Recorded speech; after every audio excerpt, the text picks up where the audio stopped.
a little bit of help from Bostick, right? All right, let's see. What else do we have? We got Amari Stringfield. This is number 2, 23 CP 215887, theft by taking felony. Anything Bostick? Pre-trial. Judge, is his only prior arrest. He got out February. He's been compliant. February, March, April, May, June. The 20 days of being on pretrial is over. So if he want to come out pretrial, he can. Anything else, Mr. Gazzoli? You just gonna let Bostick sit first chair? Well, Your Honor, I mean, being off pretrial was the crux of the issue. Mr. Stringfield is the CEO. I did want to give a little update to the motion I filed. Sure. The business that he is CEO of changed its name from Bose Capital Services to Ital Tech Golden Commodities. They are a golden commodities broker. It does require interstate and international travel. So, Your Honor, the fact that he's being, if pretrial is done with him, then I suppose that's not an issue anymore. The other element that we were asking for was, Your Honor, was to allow him to possess a weapon. The charges that he is accused of in this case, Your Honor, are nonviolent. As you heard, this is his very first arrest. So, Your Honor, we would, especially with 6 months of compliance, Your Honor, we would ask that he be allowed to, because possess a weapon again, Your Honor, for his own protection. Again, he does deal in high value goods and the transport of high value goods. So we would ask that he be allowed to possess a weapon again, along with the end of pretrial. All right. This is you, Mr. Majeski? Yes, Judge, it is. All right. Nice to see you again. You too. The state's opposing all of that. Here's the thing. When this first came up, we were not aware that this case was coming to our office. This is actually a cyber fraud task force case for the Northern District of Georgia, FBI, GBI, everything else like that. The GBI are actually the people who took the warrants in this particular case.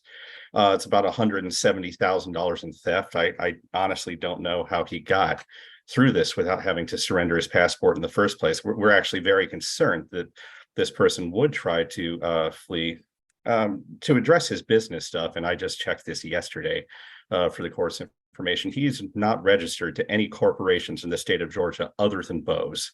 And Bose, by the way, is set to be administratively dissolved in the state of Georgia in about less than a week, actually, because of its non-compliance. Okay, then we checked, because that is a foreign corporation to the state of Georgia. We also checked the Alabama registration, which, if you believe the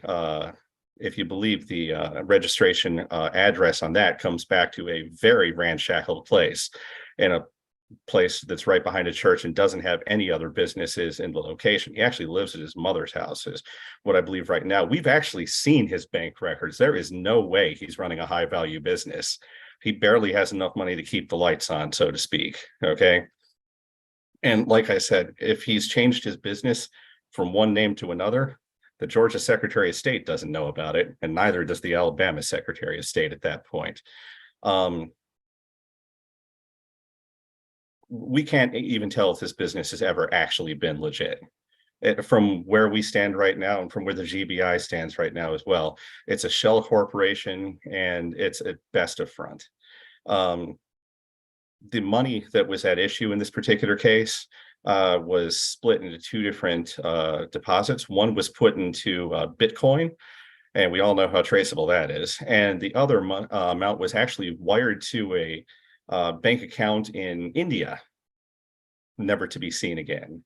And to make a long story short, Mr. Stringfield here is part of a international crime that's actually occurring at this particular point, which is why I don't understand at any point why this guy didn't have to surrender his passport in the first place. Just for an update on the indictment for all parties involved too, White Collar Crime has actually finished our review of this particular file, and the indictment is imminent at this particular point as well. I expect it to be done in the next few weeks, at which point we'll be charging Mr. Stringfield with several felonies in regards to this, now that we're done reviewing the GBI's investigation and Mr. Stringfield's bank accounts, Judge.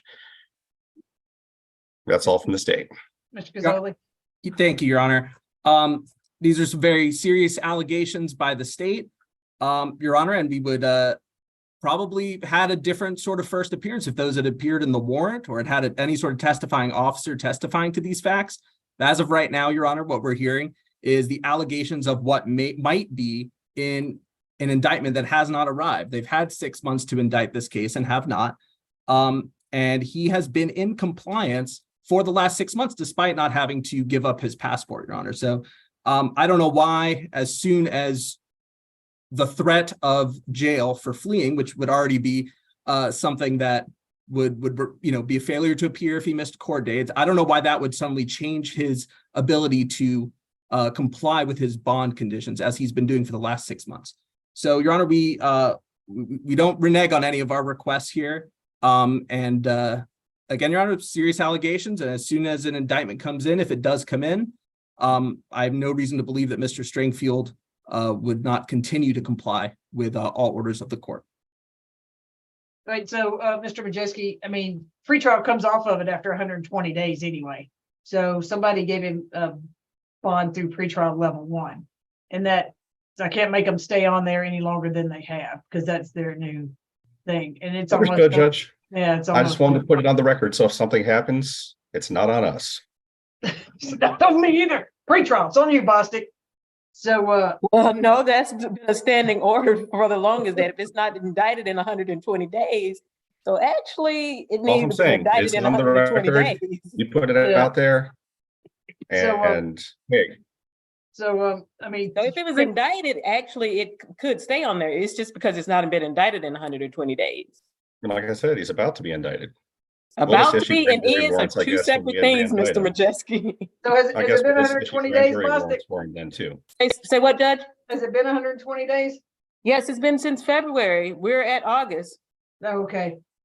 All right, so there you go. Now, Mr. Stringfield, all I can tell you is if they indict you on other things, then they can establish bonds for other things, which could be a no bond or whatever. I don't know, okay?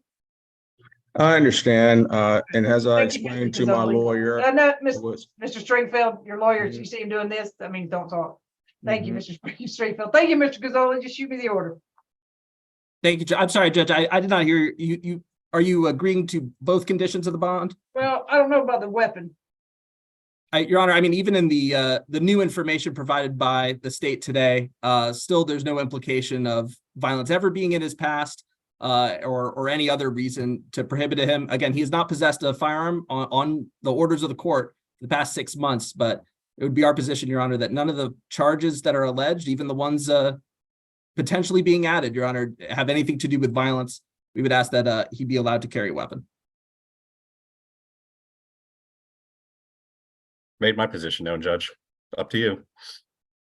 Yeah, I don't know about a weapon right now, Mr. Cazzoli. I understand it's not, but yeah, I just don't know about a weapon right now, especially now they may be doing more. I don't know. For some reason I got it. My gut says don't do it right now. But if they haven't indicted in about 30 days, get back on here and I'll reconsider it. Right now, for some reason, it's just my gut saying no. Understood, Your Honor. So the But yeah, shoot it to me because he's off pretrial because they came off of it in 120 days. okay, just do you know how quickly we will be getting that in Odyssey just for Mr. Stringfield's benefit? I mean, if you do it and send it to me tonight, I usually try to sign them, before I finish this evening. If you don't send it till late tonight, then I'll sign it in the morning. You plan on getting it to me this afternoon? Yes, Judge. So I mean, with that, how would that an order look if he's off pretrial? Is it just replaced with UJR jail as the Yeah. condition? Okay, Yeah. Understood, Your Honor. So yeah, if Um, you send it to me tonight once I finish signing all these, I'll sign. If not, I'd definitely get it first thing in the morning. Okay, and ADA Majeski is will you be the DA on that or is Yeah, it's going is to be this white still- collar crime. So it's going to be myself and Jonathan Solomon. Yeah. All right, I will CC you on that as well, sir. Sounds good. I appreciate it. All right, thank you, Mr. Cazzoli. Thank you, Your Honor. And that concludes my business today. Yes, sir. Thank you, Mr. Majeski, unless you're on something else. Oh, no, that concludes my business. May I be dismissed, Judge? Absolutely, thank you. Mr. All right, Stringfield, give me a call, sir. Okay. Giovanni Johnson.